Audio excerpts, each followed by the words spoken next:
Hey YouTube, this is 2093 and today I'm going to make a what is in my dock video. Basically, I am just going to review or just comment on all of the different applications that I have in my dock, and I'm also going to say for what kind of work I might use them, and if they are free I'm also going to say where to download them. So let me just bring my dock up here. So here's my dock. And I'm going to start on the left side. I'm going to work my way down to the right side. So here I have the Finder. It's like Explorer in Windows, very straightforward. All of the different hardware that's connected to your Mac, all the computers that are near to you, and just like desktop, all of the different locations where you might have a document or an application or music or videos saved. So if you're looking for something specific on your Mac and you can't find it, the Finder is the first place you should go to. Then just Safari. Safari is Apple's web browser, very nice design. It has a few nice features, like for example that you can see all of the different websites that you went to the most, so your most recent websites and also most used websites you can find here. That's quite useful if you don't want to type in the URL address all the time. Then the third application is Icon, very simple, just a calendar. I don't really use it for doing or including appointments or things like that, but I just like to have it here in my dock, because like that I can always see which day which months we actually have, because I like to forget it sometimes. And then we have iTunes, very straightforward program. You need it for syncing your iPhone, iPod Classic or iPod Touch and to your computer to be able to provide your portable music player with songs, videos, apps and podcasts.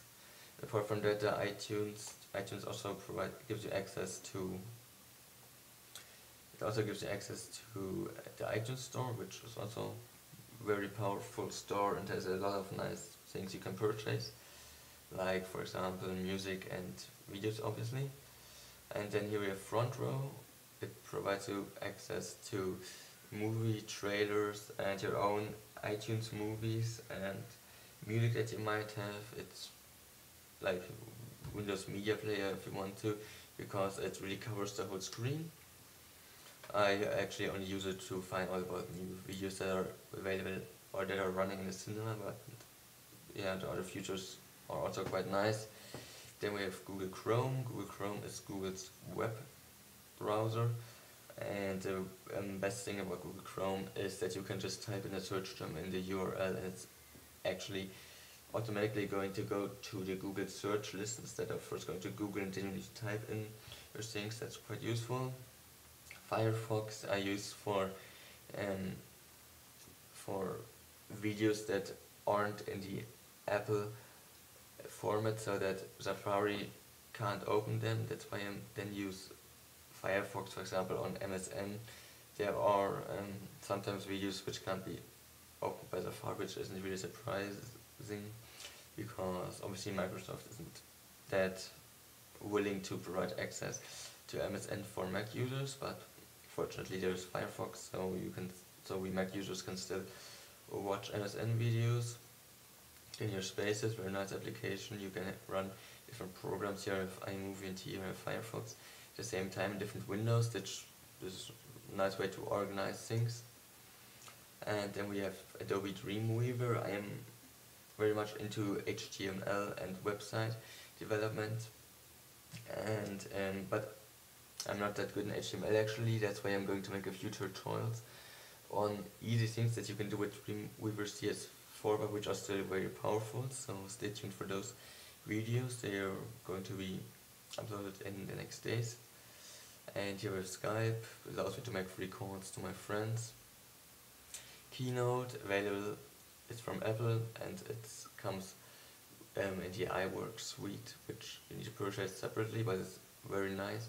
Keynote is basically like PowerPoint, just way better, has nice animations, and it's the #1 program that Steve Jobs always uses when he introduces new great Apple products. Then here we have Adium. ADM is an IM messenger, which allows me to run Facebook, chat, MSN, Google Talk and Skype at the same time in one window. This is nice because like this I can stay in contact with all of my friends at the same time. DVD player, it's a must-have for me because I watch DVDs on a very frequent time, so I often use DVD player. It's not really that exciting, but it does what it's supposed to do. PDF to Keynote, I am actually going to make a review on this program. It's free, and what it basically allows you to do is, if you have a PDF document, you can open it with PDF to Keynote and then just transform it into a Keynote document, and like that you can add it to your Keynote presentations, which is quite nice if you don't want to copy and paste it and you actually want to have the same format as in the PDF. And I think you can actually also change the text layout and things, but I'm not sure about that because it's a PDF document, so I will have to double check that. But you will definitely going to see it in the review of this little program here. Then we have Pages, it's a text editing program from Apple.